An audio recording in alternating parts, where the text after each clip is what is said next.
అనంత కరుణామయుడు, అపార కృపాశీలుడు అయిన అల్లాహ్ పేరుతో ప్రారంభిస్తున్నాను.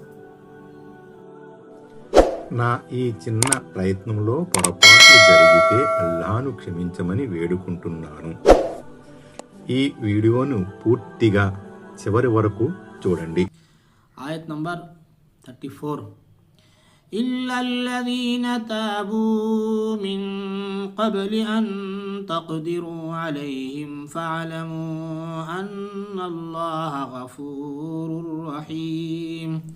ఆయత్ నంబర్ 34. కానీ వారిలో ఎవరైనా మీ అదుపులోకి రాకముందే పశ్చాత్తాపపడితే అల్లాహ్ అమితంగా క్షమించేవాడు, అపారంగా కరుణించేవాడని తెలుసుకోండి. 69.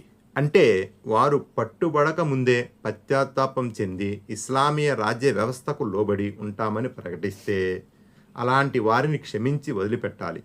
ఇంతకు ముందు ప్రస్తావించిన శిక్షలు వారికి విధించకూడదు.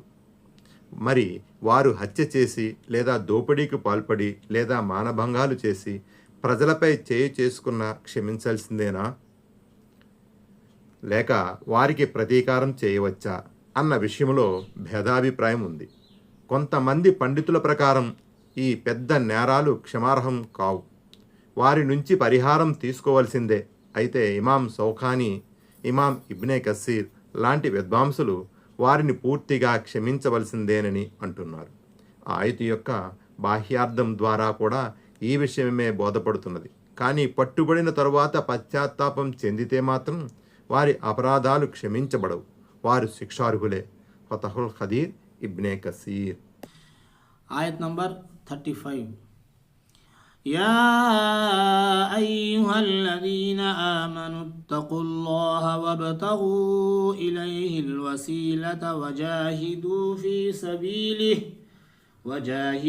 ఫీ సబీలిహి లఅల్లకుం తుఫ్లిహూన్. ఆయత్ నంబర్ 35.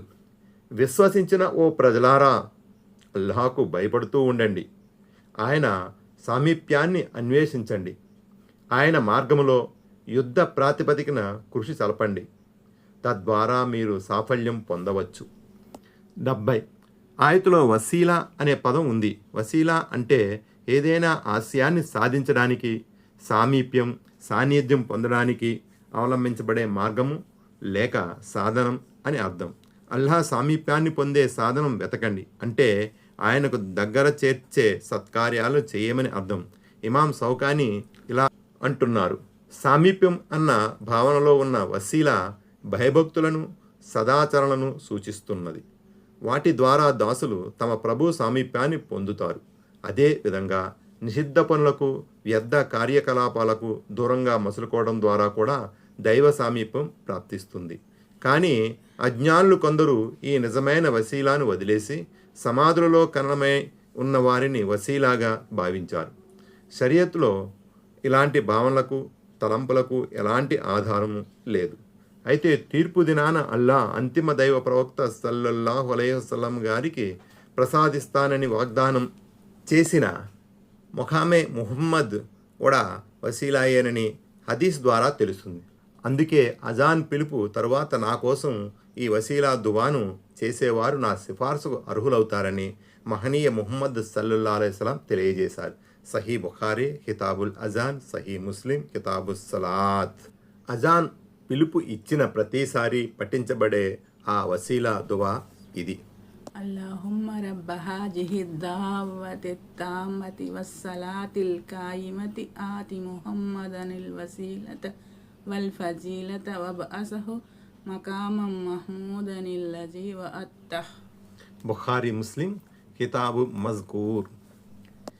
ఈ పరిపూర్ణ ఆహ్వానం మరియు స్థాపించబడే నమాజు యొక్క ప్రభువైన అల్లాహ్ ముహమ్మద్ సల్లల్లాహు అలైహి వసల్లంకు వసీలా మరియు ఘనతలు ప్రసాదించు. మరియు నీవు వాగ్దానం చేసిన మఖామే ముహమ్మద్ సిఫారసు యొక్క స్థానము లేదా ప్రశంసనీయమైన స్థానము ప్రతిష్ఠింపజేయి. ఆయత్ నంబర్ 36. إن الذين كفروا لو أن لهم ما في الأرض جميعا ومثله معه